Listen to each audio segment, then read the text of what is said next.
Thank you, Brother Dave. Tonight, we're going to look at a thought. It's a thought that comes up in this country. It's a thought that usually sweeps over this country every once in a while when there's something that happens over in Israel. And we have a little, and if you get a little mixture of the premillennialist idea and a little mixture of Old Testament, and you throw them together and you stir it up, and then you add just a wee bit of politics, you end up with this idea. We're going to talk tonight, are the Jews the chosen people of God? And I want to point out one idea here while we're looking at it. We gather this. I looked through this idea and I followed it up because it apparently is a very sensitive idea, and we need to know that the Jews were the chosen of God at one time. I want to make sure that you know that. In fact, the first thing I want to point out is that Jesus was a Jew, by the way. And I want to point out something else. In Deuteronomy, the 7th chapter, and starting with the 8th verse, it talks about how Moses explains the relationship between God and the Jews in the Old Testament. He says, he loved you. Notice that. He loved you, and because he had sworn, he had made an oath and had sworn to your fathers. Because he had sworn to your fathers, he loved you. You find this as a theme throughout the Old Testament. In Isaiah 45, you find it over in several other places of how he loved the Jews. Now, and I want to point out, every time God has a relationship with any people, we find out he has a relationship with them because, and it is based on faith, being faithful to him, and he will be faithful to them. I want you to go to the next verse in Deuteronomy 7, verse 9. It talks in there about that God, he is a faithful God, and he keepeth the covenant and mercy, when he makes this idea, he also points out that he wants them to, he's faithful to them that love, notice this word, love him. And they keep his commandments. Notice. They keep the commandments, and they will be faithful for 1,000 generations. He wants them faithful. Now, when I want us to look at the covenant between the Jews and God, because it has impact. It will impact us. Because when we get over in the when we start from the Old Testament, we look over there, we find that the Jews had a covenant with God, and we start out with the idea of who the word Jew comes from. It comes from Judah, which means the children of Israel. And we know who the children of Israel are because we know that Jacob, in Genesis, the 32nd chapter and the 28th verse, talks about him changing his name to Israel. So when we look a little bit further down, we see then that the children, the descendants, and the descendants of Leah and Rachel and Jacob and the two concubines, Belna and Zepha, and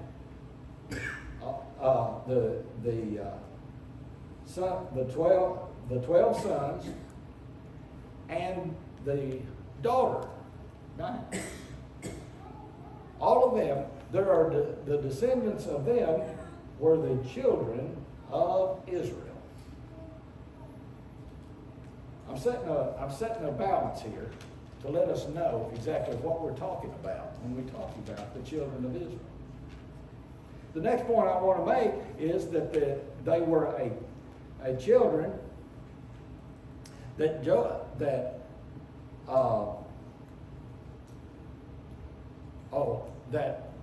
Abram, over in Genesis 14, verse 13, Joseph, over in Genesis 39, verse 14 and verse 17, and their children, or Jacob's children, over in, Genesis 43, verse 32, were all called Jews. They were all the children. They were all called Hebrews. Excuse me. So they were Jews, and they are Hebrews. Remember, over in Genesis, the 14th chapter, the 13th verse, it taught the first the first Hebrew that was called there was Abram. Now, we go on a little bit further, and we see that the children of Abraham, Isaac, and Jacob were the covenant people, the covenant children of God. They were a covenant children. Now, we're going to get into that covenant in just a minute, because it talks about, in the Old Testament, it talks about the people. Now, let me make sure you know this. All people were God's people. But there was a special group, if you remember, if you look at it, that were the covenant children, the chosen of God. Deuteronomy 14, verse 2 talks about those people, those chosen children. Now, when you are in a covenant relationship with God, there are certain aspects that have to be met. There is a law that has to be made. And when we get down a little bit further, we find out that as we look through it, that the people for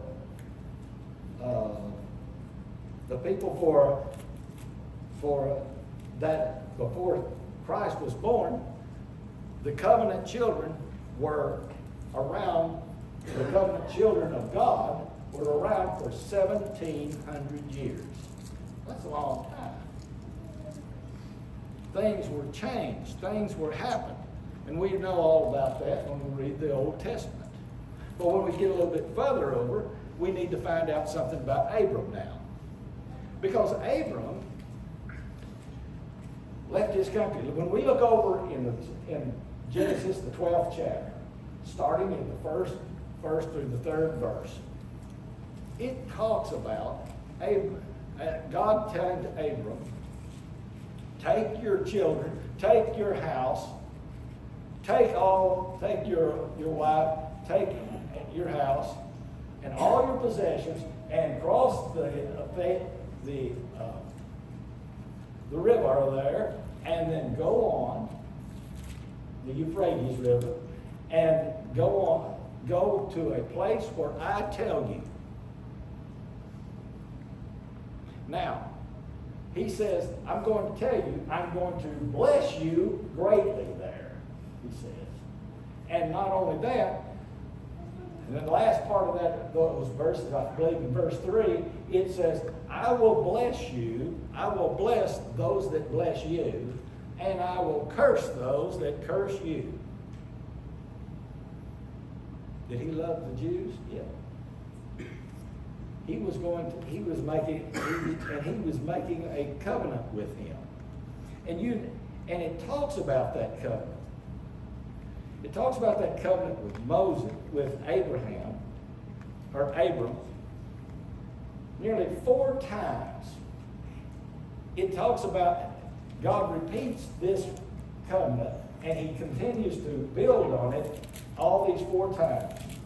When we look over in, starting at Genesis the 13th chapter, then the 15th chapter, then the 17th chapter, and then the 22nd chapter. And the 22nd chapter is important because here's where he changes his name to Abraham, and he tells him, he says, I'm going to bless you.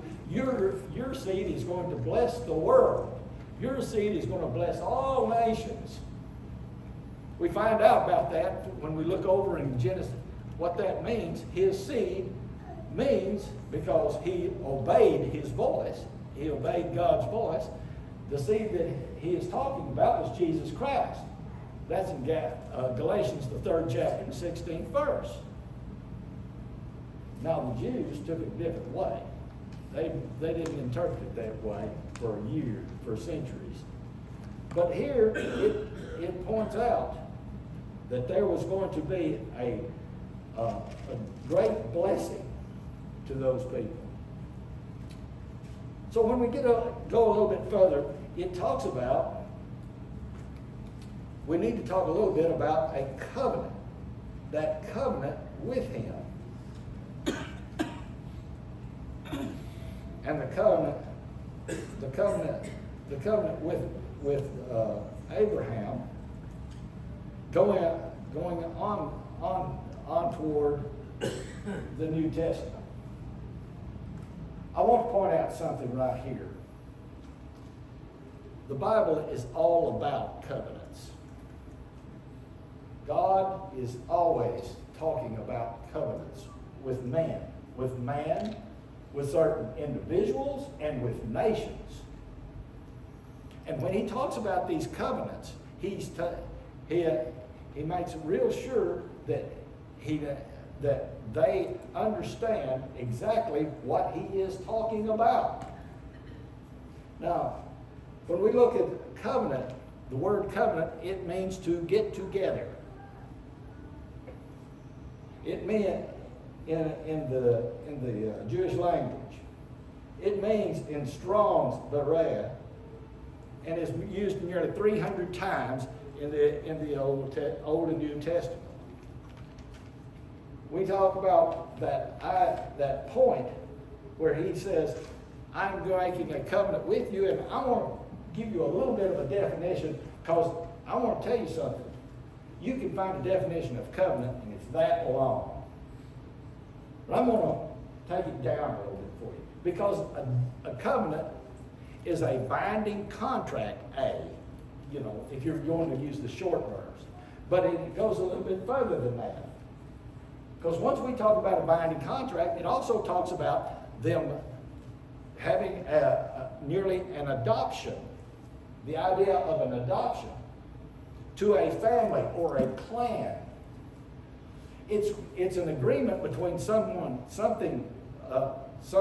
party or group that's a bit greater and one that's lesser. And these groups together to have this covenant and agreement so that they will protect each other, they will come to each other's defense, they will do all sorts of things with them, and nearly become a family. They treat them even closer than some other families when they're talking about a covenant. So when we're talking about covenants, we need to understand that covenants are a very important thing. And God treats them very, very, very, very guarded. He watches them. And he expects the other party to fulfill their side of that covenant. And once it's broken, that covenant becomes a curse. Here's the point. When we look at it, the children, now I want to point out. Now we're going to go to the New Testament. We're going to go to the gospel.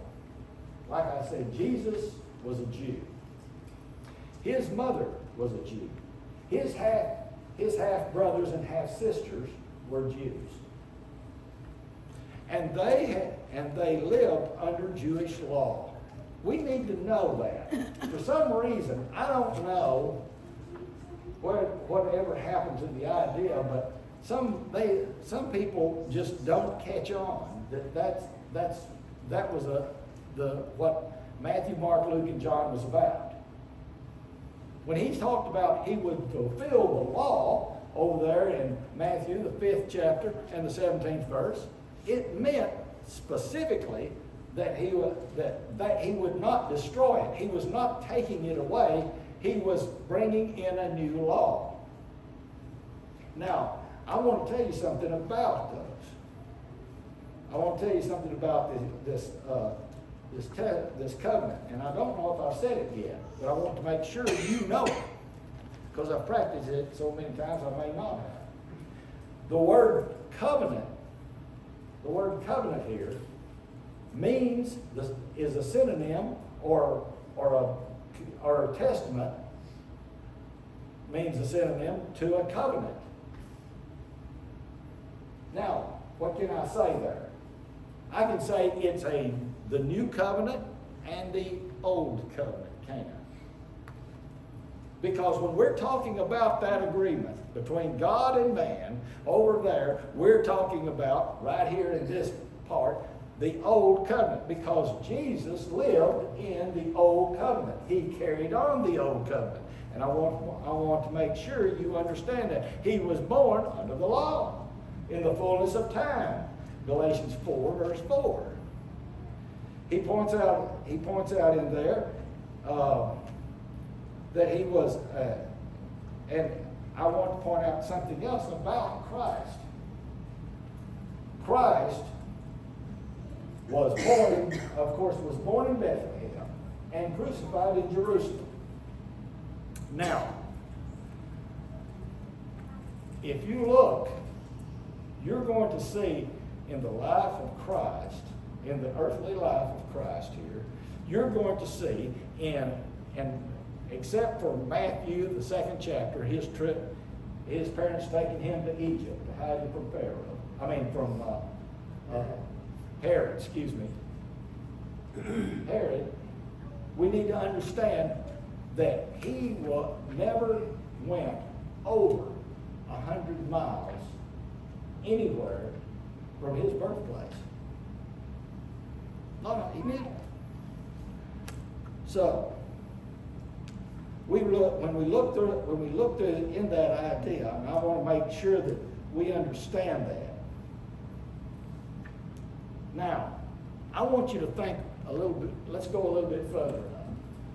In Matthew, the 10th chapter, it talks about the limited commission. I want you to notice over there in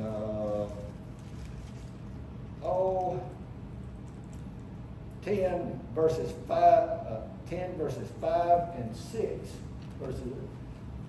It talks about where Jesus tells these disciples to go. Notice where he says, he wants you to go, the people he wants you to see. He wants to see the Jews,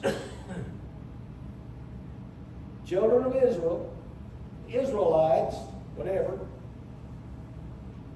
But he doesn't want you to go see the Gentiles, nor does he want you to see the Samaritans. Now they will both be seen, won't they? We know that when we're looking down, but we have the advantage of looking down in history. and see. He told them he didn't want them to go anywhere except to see the Jewish people and preach to the Jews. The same idea pops up all the time. When we go over into the book of Romans, we find him saying he talks about salvation in Romans 1, verse 16, and into Romans 2, verse 10, to the Jew first, and also to the to the Greek in one spot, and I think in 2:10 it's Gentile. But he says, I want them first to the Jew. Why? Notice this point right here. We have a point where they have gone, and I want us to look at a little bit about the book of Acts in there. After Jesus was crucified, I want you to notice one thing, and I want to make this clear. The disciples, the apostles, didn't leave Jerusalem for a very long time, around 10 to 12 years. Even to the book, to Acts, the 9th chapter and the 26th verse, it says that Paul came to Jerusalem to meet them. They didn't go. Paul was the apostle to the Gentiles, wasn't he? And they didn't move. They didn't go out very fast because they took the idea of preaching to the Jews first, even though Jesus had already told them that they were to go into all the world and preach. They sent Paul, they sent Barnabas, they sent Silas, but you'll notice that when it comes down to it, around about the 10th verse, you see Peter in Joppa, you see Peter in Caesarea. Where is that? That's in Israel. You see the apostles staying in that area. Now, when we get down into Romans, and the reason I'm giving you this slow progression and this idea about it is because this was not an overnight thing. I think people think that when Jesus was crucified, everything changed. It didn't. It was a slow progress. And when we get over into, even when we get down to the idea of the apostles, even when we got down to chapter 10 of Acts, chapter 9 and 10, we see them there, and in 11 and 12, 10 is, if you remember, 10 and 11 is talking about, first of all, it's talking about Cornelius, the first Gentile we listen to. We understand that Cornelius' conversion and how important it was. And and Peter saw a vision. Remember the vision in Joppa where they let down the plane to accept the Gentile. In fact, when we look over in Acts 10, verse 34, it talks about and shows this idea of them. Peter points out, he says, "Oh, I see now that God is not a respecter of persons. I understand it." Have you noticed he forgot it? Over there in Galatians, over in the 2nd chapter of Galatians, he sort of forgot it. Paul had to set him straight. But they had moved finally out of Israel and started spreading the gospel there. Over in Romans, the third chapter, verses 1 and 2. They pose a question there. They pose the question, well then, what advantage has the Jew? What advantage has the Israelite? And notice what Paul says, in every way. In every way. Why? Because to them was committed, notice the oracles of God. That's an important thing. Even though we've already got into the New Testament. We have already got into the kingdom, talking about the kingdom, because that's what held them probably around Jerusalem. Probably held them a little bit closer. And Paul had to straighten them out. We understand today, and we see it when it's written, because we don't see the years that have gone through at this. And I want to make that sure. But I want you to go down to, but when we get, I'll just skip over chapter 9. Let's just go down to chapter 10. Romans 10. Paul says over in 9, he says he should be accursed. Why should Paul be accursed? Because he is dealing with people that had the service to the Old Testament. They had done all of this. But in the 10th chapter, he says, you have a zeal, but you have a lack of knowledge. I imagine he thought the same thing that he had read the Hosea, the 4th chapter and the 6th verse. He says, my people are destroyed for lack of knowledge there, because they have rejected God. He says, you've rejected something. You have changed you are ignorant to the righteousness of God. And not only that, he points out that it continues on. He points out in those verses, he says, they are trying to make up their own righteousness. And I can't go there. Now, I want to go back just a little bit. Let's go back to Romans, the 3rd chapter, and the 22nd and 23rd verse. The 22nd and the 23rd verse.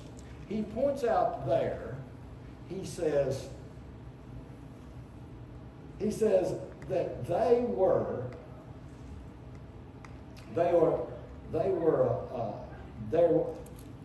saw that it was that they were of the, let me see, they were by faith. The righteousness is by faith to Jesus Christ, and it talks about them that believe. To them there is no difference. Do you see that? You see those words there? No difference. What is the meaning of that? What difference is he talking about? Between the Jews and the Gentiles, you're exactly right. Between the Jews and the Gentiles, there was no difference. Right there, he points it out. Notice why. Verse we all know. That 23rd verse that we've got yellow lines all over, written on, and all of that. Because all men sin. It talks about, it says, we have all fallen short of the glory of God. All have sinned and fall short of the glory of God. The point here is, we are down to all of us together on the same plane.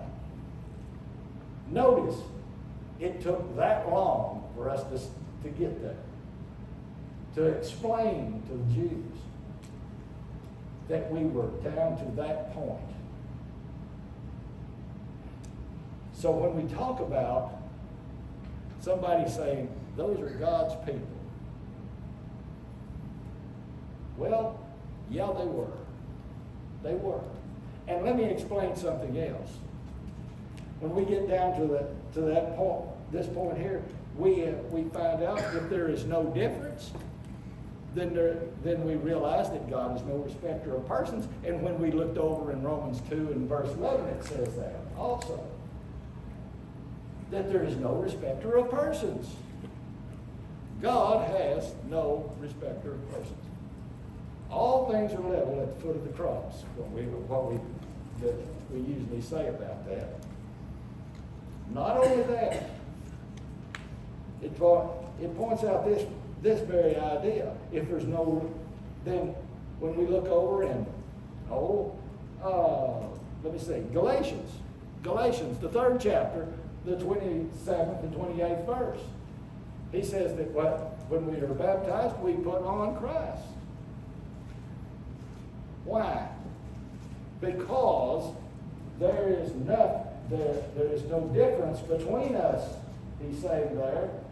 He says, there is neither Jew nor Greek. There is neither free or bond. There is neither male or female, but all in Christ. Christ. Now, when we come up to that discussion, and when we look at it, I want to point out something else. Let's talk just a minute about the points of Christ. The points in Deuteronomy, the 14th chapter, in the 2nd verse, when we look through it, and it says they were the holy people. It says that they were the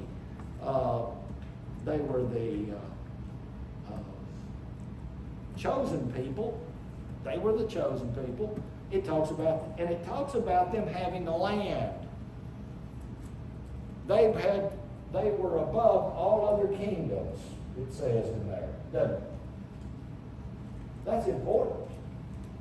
To them, at that time, we realized that even when we talk about the land of milk and honey, we are talking about important land to God.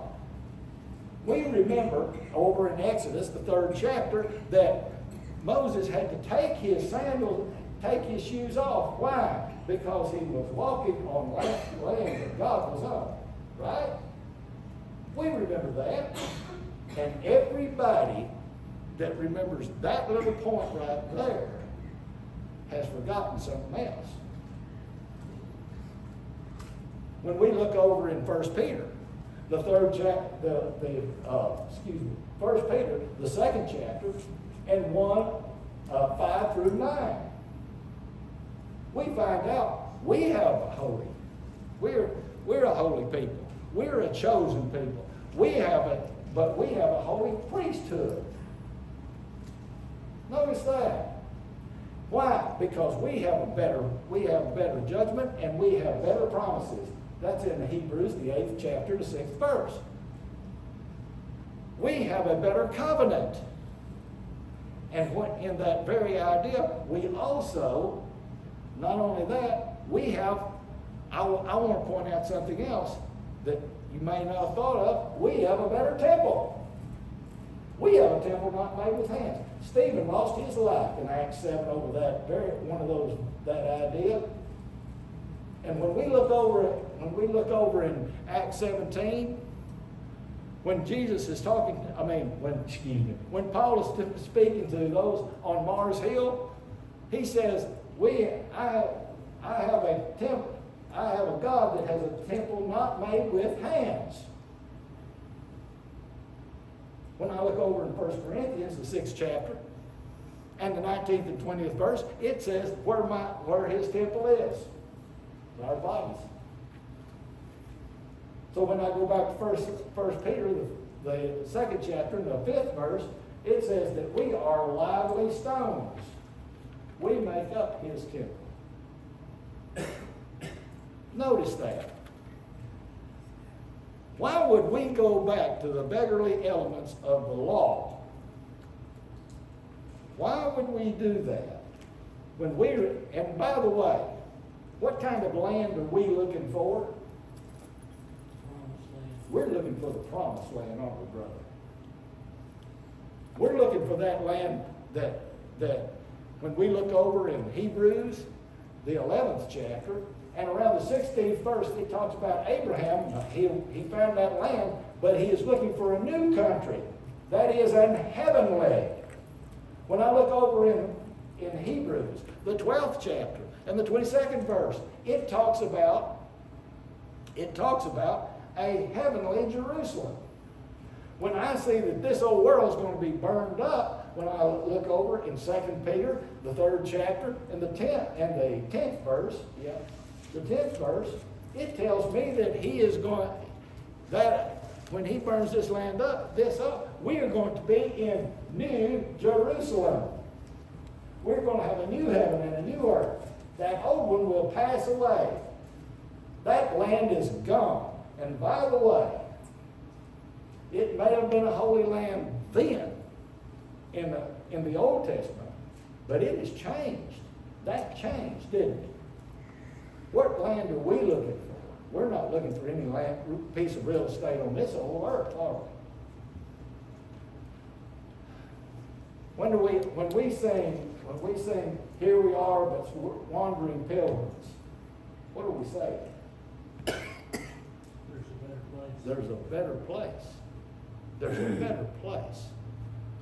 And that's the point right there. Brothers and sisters, I want to tell you something. I've looked through this, and I want to point out one other thing, and then I'm going to close this thing up. When we're talking about the chosen people. When I look over in Matthew, the 22nd chapter, and the 14th verse, it said that many are called, but few are chosen. Got the word? Few are chosen. What does that mean? It talks about many are called. What are they called by?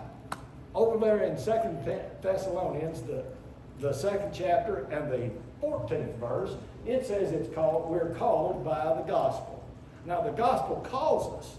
The word brings us to it, and we are building the faith, but we are chosen. It says we are chosen. And you know, for a long time I looked at that and I said, well, I see over there in First Peter, the 2nd chapter and the 5th through the 9th verse, that we are a chosen people, and we are a peculiar people, just like the ones that were over there in Deuteronomy 14 verse 2. We are a chosen people. We are a peculiar people, which means we are a treasured people, by the way. We are a loved people. And the point there is, but it says, but how do we become a chosen people? And then it dawned on me. One day when I was shaving. I tell you what, the reason I don't have a beard is because I can't think unless I'm shaving.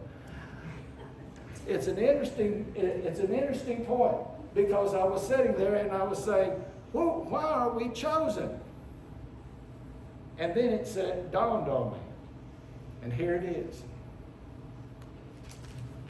Because we choose to be. Think about it. We choose to be chosen. When we choose to follow God, when we choose to obey His blessed commands, we become the chosen. Think just a minute. Isn't that amazing? Man, I'm going to have to shave more. Because it dawned on me, it's because we choose to be chosen. Those that turn around and can that listen to the gospel and never follow up on it. Those that were the parable of the sower, those that didn't choose ye this day whom ye shall serve. When we looked over in Joshua, the 24th chapter and the 15th verse. choose this. But when we don't choose to follow God, we cannot be the chosen people. Tonight, do you want to be the chosen people of God? Of the New Testament people of God, do you want to be that chosen people? Because he marks out in his covenant with us the very ideas of being faithful to him. And to be faithful to him, we must do the works that are faithful to him. We must hear, believe, repent, confess, and be baptized. We must be the chosen people if we can, if we will. Because it's our choice. God will choose us when we choose him. If you're subject to the invitation, if we can help you in any way, we can pray for you, baptize you, anything we can do for you. We ask you to come while we stand and sing.